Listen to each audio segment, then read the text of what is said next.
So hello guys, welcome back. अभी हम discuss करने वाले हैं आपका बायोटेक्नोलॉजी का एप्लीकेशंस इन एग्रीकल्चर। ठीक है, एग्रीकल्चर में क्या क्या एप्लीकेशन है उसके बारे में हम डिस्कस करेंगे। अब एग्रीकल्चर का बात करें तो पहला बात हम करते हैं व्हाट आर दी। अभी आपको पता होगा कि आप एग्रीकल्चर का प्रोडक्शन, जैसे खेती बाड़ी का प्रोडक्शन आप कैसे बढ़ा सकते हैं। आपके पास 3 रास्ता है, आप खेती बाड़ी का प्रोडक्शन बढ़ा सकते हैं, मतलब आपका एग्रीकल्चर का फूड प्रोडक्शन आप बढ़ा सकते हैं। कैसे? इधर आप वहाँ में केमिकल फर्टिलाइजर डालिए, ठीक है, पेस्टिसाइड्स ये सब डालिए, खाद वोट डालिए और आपका प्रोडक्शन ऑब्वियसली बढ़ता है, जो कि मैक्सिमम लोग करते हैं। या फिर बहुत लोग ऑर्गेनिक एग्रीकल्चर करते हैं, मतलब ऑर्गेनिक मैन्योर्स गोबर वोबर डाल के करते हैं एग्रीकल्चर, जिसकी वजह से प्रोडक्शन भी बढ़ता है। ठीक है, एंड योर थर्ड ऑप्शन आपके पास है, अगर आप केमिकल फर्टिलाइजर से भी कर सकते हैं, ऑर्गेनिक भी कर सकते हैं। थर्ड आपका ऑप्शन है आपके पास जेनेटिकली इंजीनियर्ड क्रॉप।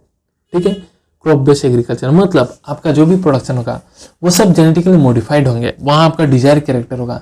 जैसे कि पहले राइस प्रोडक्शन, आप 5 किलो राइस खा लो, पर उसमें अगर आपका जो भी रिक्वायर्ड न्यूट्रिएंट्स जो आपका बॉडी में चाहिए वो ना मिल पाए, और वहीं आप सिर्फ मतलब एक पुआई अगर आप चावल खाओ, पर उस चावल में आपका जो भी रिक्वायर्ड प्रोटीन मिनरल जो भी चाहिए था वो अगर है, तो कौन सा अच्छा होगा? ऑब्वियसली कम वाला जिसमें सब कुछ है। पर वो सब कुछ आया कहाँ से? जो था नहीं नेचुरली प्लांट में। वो आएगा बायोटेक्नोलॉजी की मदद से, मतलब आप वो भी डिजायर जो भी प्रोटीन है उसका जीन आप इंसर्ट करोगे प्लांट में, ताकि आपका वो प्रोडक्शन में मिले। ठीक है, जिस भी ऑर्गेनिज्म को ऑलरेडी हमने बोला है, आप वहाँ जिस भी ऑर्गेनिज्म का आप अपना gene of interest foreign DNA डालते हो, तो वैसे ऑर्गेनिज्म को हम कहते हैं genetically modified organism. It can be plants, bacteria, fungi, animals. ठीक है, जिसका जीन्स अल्टर किया जाता है बाय मैनिपुलेशन, लैब में अल्टर किया जाता है। ठीक है, आपको पता होगा, बुक्स में मिलेगा, यहाँ में उसका नोट नहीं, मैं जैसे बता दे रहा हूँ अबाउट दी ग्रीन रिवोल्यूशन। मतलब ड्यूरिंग द 1960s इंडिया में खाने के लिए लाले पड़ गए थे। ठीक है, खाना का प्रोडक्शन बढ़ाना जरूरी था। खाना का प्रोडक्शन जो है 3 टाइम्स बढ़ गया था, ट्रिपल हो गया था बाय प्रोसेस, और उस समय का स्टेज को कहा गया था ग्रीन रिवोल्यूशन। ठीक है, रिवोल्यूशन, ग्रीन रिवोल्यूशन। क्यों? क्योंकि खेती जो है हरा भरा होता है, तो ये रिवोल्यूशन को हम कहते हैं ग्रीन रिवोल्यूशन। ठीक है, तो इसमें बेसिकली देखिए, मैं बता दे रहा हूँ बातें, हमें लिखा नहीं है, आप समझ लीजिएगा, किताब पढ़ लीजिएगा। ठीक है, उसमें बेसिकली क्या गया था, इम्प्रूव वेराइटी का क्रॉप्स था। ठीक है, क्रॉप का जो भी वेराइटी था उसको इम्प्रूव किया गया था, एंड उसके अलावा आपका वहाँ एग्रो केमिकल दिया गया था, मतलब पेस्टिसाइड्स, फर्टिलाइजर, ठीक है, ये सब दिया गया था, agro chemicals. Now agro chemicals दिया गया था। अब बात क्या है कि सबसे ज्यादा इंपॉर्टेंट रोल्स उस समय 1960s में प्ले किया गया था, ये एग्रीकल्चर मतलब केमिकल्स लोगों ने प्ले किया था, दैट इज फर्टिलाइजर, ठीक है, pesticides, and crop variety, improve variety भी था क्रॉप्स का, बट उसने इतना इंपॉर्टेंट मेजर रोल प्ले नहीं किया। मेजर रोल किसने प्ले किया? तो मेजर रोल आपका प्ले किया था केमिकल्स लोगों ने, फर्टिलाइजर्स ने। नाउ अब इंडिया से developing country, not only India, poor people जो है, फार्मर्स जो है, उनके लिए पॉसिबल नहीं है इतना दामी दामी केमिकल्स खरीदना, फर्टिलाइजर खरीदना, ठीक है, और खेती में देना। जिसके पास पैसा नहीं है वो कहाँ से, खेती तो करने का थोड़ा बहुत जगह है, पर पैसा नहीं है फर्टिलाइजर किनने को, तो कहाँ से कर पाएगा? क्यों? और बिना आप अगर केमिकल नहीं देते तो भी आपका दिक्कत है। दिक्कत क्या है कि आपके पास क्या होगा, पेस्ट आएंगे, अटैक करेंगे आपके प्लांट को, इंसेक्टिसाइड्स आपके प्लांट को इंसेक्ट्स अटैक करेंगे, जिसकी वजह से आपका प्रोडक्शन कमेगा। तो उस समय साइंटिस्ट लोगों ने बायोटेक्नोलॉजी का आविष्कार हो रहा था, लाहे डेवलपमेंट हो रहा था 1980s में। तो लाहे बायोटेक्नोलॉजी की मदद से ऐसा प्लांट बनाया गया जिसमें आपको केमिकल्स एंड फर्टिलाइजर को इस्तेमाल किया जाना ना पड़े, और आपका प्रोडक्शन भी बहुत ज़्यादा बढ़ जाए। ठीक है, बायोटेक्नोलॉजी की मदद से what are the advantages of genetically modification in plants, मतलब जेनेटिकली मॉडिफाई करते हो तो क्या फायदा है? आप ऐसे साइंटिस्ट लोग प्लांट बना देते हैं, ठीक है, ऐसे क्रॉप्स बनाते हैं which is more tolerant to abiotic stresses, मतलब ठंडा का जगह में भी वो सर्वाइव कर जाएगा, गर्मी में भी कर जाएगा, सल्ट एरिया में भी कर जाएगा, हीट रीजन में भी कर जाएगा, क्योंकि वहाँ उस स्पेसिफिक जीन, उसके अगेंस्ट में स्पेसिफिक टॉलरेंट जीन्स डाल दिया जाता है उसे प्लांट में, जिसकी वजह से सब कंडीशन वो सर्वाइव कर जाता है। तो नॉर्मल प्लांट्स तो नहीं कर पाता। तो देखो ये फायदा है इसका। और फायदा क्या है, पेस्ट रेजिस्टेंट क्रॉप बनाया जा सकता है, जिसके वजह से अगर एक प्लांट में कोई एक कीड़ा मकोड़ा खाता था, उस कीड़ा मकोड़ा जो भी खाता था, ड्यू टू आपने इस प्लांट को ऐसा मॉडिफाई किया कि वो कीड़ा मकोड़ा उसको खा नहीं पा रहा है।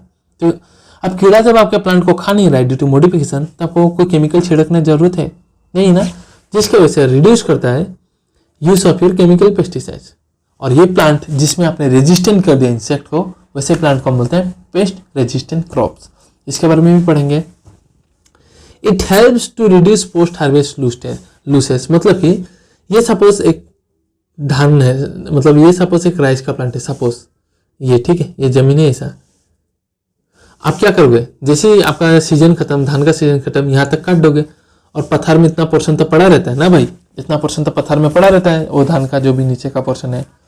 बायोटेक्नोलॉजी की मदद से क्या होता है, साइंटिस्ट लोग ने ऐसा प्लांट डेवलप करते हैं कि आपका इतना छोटे से, मतलब जो भी है बायोटेक्नोलॉजिकल प्लांट ऐसा होगा। देखिए आपका जो राइस का प्लांट होगा वो बड़ा भी होगा, आपका राइस का अमाउंट भी ज़्यादा होगा, और जब आप इस प्लांट को काटेंगे, ठीक है, सो नीचे का जो डंडा बचा हुआ रहता है वो काफ़ी छोटा रहता है। देखिए सो पोस्ट हार्वेस्ट काटने के बाद जो आपका लूसेस होता है बायोटेक्नोलॉजिकल प्लांट में वो भी कम होता है, ठीक है, पोस्ट हार्वेस्ट लूसेस कम होता है। सो वही है, it reduces post harvest loses and, और क्या करता है, it increases efficiency of mineral uses, मतलब ऐसे ऐसे प्लांट बना दिया जाता है जो कि नॉर्मली अच्छे से मिनरल्स को एब्जॉर्ब नहीं कर पा रहा था, वो भी अब अच्छे से एब्जॉर्ब कर पाएगा, ठीक है। बायोटेक्नोलॉजी की मदद से आप न्यूट्रिशनल वैल्यू कोई भी फूड का बढ़ा सकते हो, मतलब, ठीक है, जैसे कि राइस, नॉर्मल राइस में आपको विटामिन ए का कंटेंट उतना ज़्यादा नहीं मिलेगा, पर बहुत लोगों को नाइट ब्लाइंडनेस होता है, और नाइट ब्लाइंडनेस क्यों होता है, due to vitamin A deficiency. तो साइंटिस्ट लोगों ने सोचा अब विटामिन ए तो ढूंढ ढूंढ के खिला नहीं सकते, पर चावल ऐसा चीज़ है, राइस जो सब खाते हैं, तो साइंटिस्ट ने सोचा विटामिन ए बनने का जो जीन है वो बीटा कैरोटीन जीन है। क्या, बीटा कैरोटीन जीन, याद रखिएगा, beta carotene gene, beta carotene gene. तो साइंटिस्ट लोगों ने सोचा क्यों ना मैं राइस प्लांट में ये बीटा कैरोटीन जीन डाल दूं, और ये जीन जाएगा तो जीन से क्या बनेगा आपका mRNA, ठीक है, mRNA से बनता है आपका प्रोटीन, ये तो हमको पता ही है।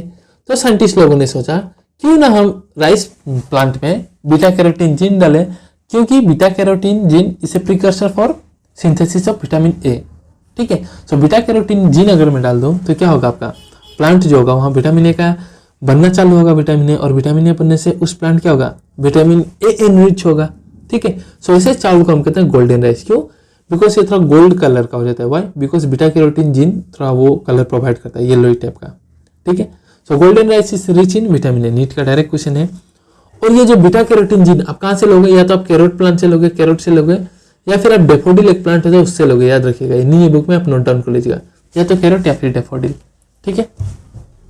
और बायोटेक का क्या क्या मदद है, तो बायोटेक की मदद से आप टेलर मेड प्लांट क्रिएट कर सकते हो। टेलर मेड प्लांट मतलब सपोज एक पर्टिकुलरली एक फार्मास्यूटिकल कंपनी को सपोज स्टार्च का जरूरत है, एक कंपनी को मेडिसिन बनाने वाला कंपनी को सिर्फ स्टार्च का जरूरत है, और प्लांट में तो हर चीज मिलने वाला है आपका, तो आप उस प्लांट को ऐसे जेनेटिकली मॉडिफाई करोगे कि वो सिर्फ स्टार्च ही बनाए। क्यों, क्योंकि उस कंपनी को सिर्फ ये जरूरत है, ठीक है। सो जब जरूरत के हिसाब से सिर्फ उसी क्वालिटी को प्लांट में दोगे, तो इसे को हम बोलते हैं टेलर मेड प्लांट, ठीक है, क्लियर है। सो ये भी, इससे भी आप सिंथेसाइज कर सकते हो। So all this are very important roles of your biotechnology. So next video में हम पढ़ने वाले हैं डिटेल्स में about pest resistant plant. So कैसा लगा वीडियो आप जरूर बताइए, समझ में आया नहीं आया वो भी बताइए, ठीक है। आप बोर्ड्स में अगर क्वेश्चन आए कि एडवांटेजेस क्या है आपका जेनेटिकली मॉडिफिकेशन इन प्लांट्स का, तो ये सब लिख डालिएगा। भाई पेस्ट रेजिस्टेंट होते हैं, ठीक है, और उसके बाद पोस्ट हार्वेस्ट लूसेस रिड्यूस करता है, क्रॉप को एबायोटिक स्ट्रेसेस से टोलरेंस प्रोवाइड करता है, ठीक है, न्यूट्रिशनल वैल्यू बढ़ाता है। एग्जांपल दे दीजिएगा गोल्डन राइस, क्या वैल्यू बढ़ा उसमें, विटामिन ए का वैल्यू बढ़ा, क्लियर है। I hope you guys like the video, अगर अच्छा लगा तो लाइक सब्सक्राइब और शेयर कीजिएगा, ठीक है, अपने दोस्तों को भी शेयर कीजिए, और कोई भी डाउट हो तो कमेंट सेक्शन में जरूर बताइए। So thank you very much guys.